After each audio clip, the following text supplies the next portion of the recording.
Hi, I'm Garth McKenzie from traderscorner.co.za, and this is your weekly look at the S&P 500 and the Nasdaq indices. I'm starting this week with a look at the weekly chart of the S&P 500, so zooming right out and looking at the bigger picture here. The reason I'm doing that is because I want to show you the 161.8% projection from the crash that occurred in March of last year. Now that 161.8% Fibonacci projection comes in at 4140 on the S&P 500. And that's a target area that a lot of analysts have had for some time, certainly a target area that I've had for some time, and the market has now reached that target level. So that's why I bring it up here. Not to say that we necessarily stop here and then it's all over, but I think it is worth noting that the market has moved up quite aggressively up into that 4140 area. And yesterday there was certainly some evidence of selling pressure up around that area. If we then take a look at the daily chart, you can actually see a little bit more what I'm referring to here. You can see that the market traded up to about 4150 yesterday, and that's where some overhead resistance comes in by joining all of those highs from November last year. The market did form a daily reversal candle yesterday. And what you'll also notice is that the relative strength index, the RSI at the top on that chart, has given a sell signal. That's where the RSI goes above 70 and then crosses back down below 70. So if we combine those two things together, combine that RSI sell signal and combine the daily reversal on the S&P 500 chart, I think it does certainly suggest that we might be entering a period where some consolidation might be due for the S&P 500 here. If we then take a look at the hourly chart of the S&P 500, there you can see the action that occurred yesterday.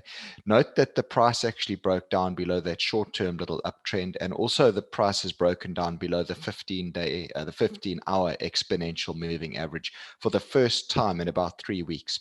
So that does indicate that perhaps the upward momentum is now starting to wane a little bit. In terms of support, 4120 is an important support level that the market needs to keep an eye on.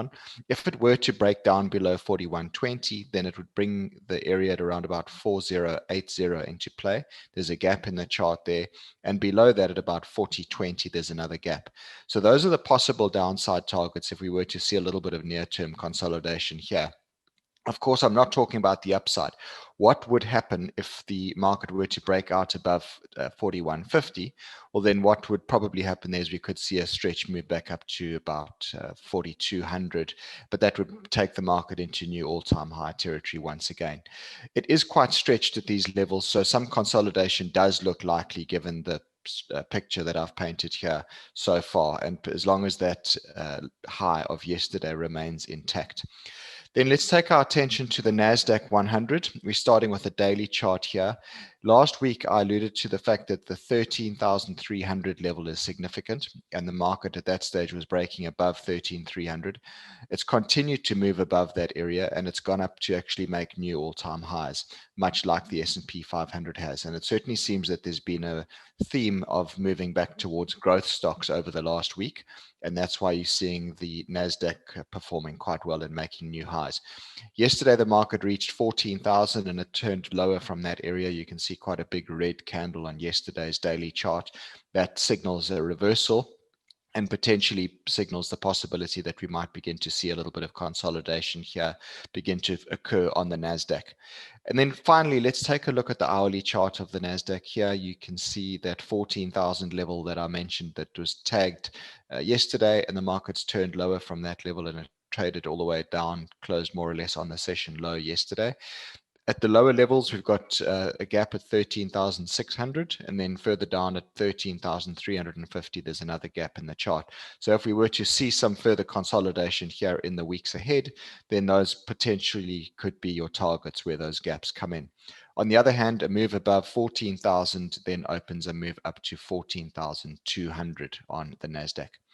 That's all I've got for you this week. I'll be back again next week with another look at the S&P 500 and the Nasdaq.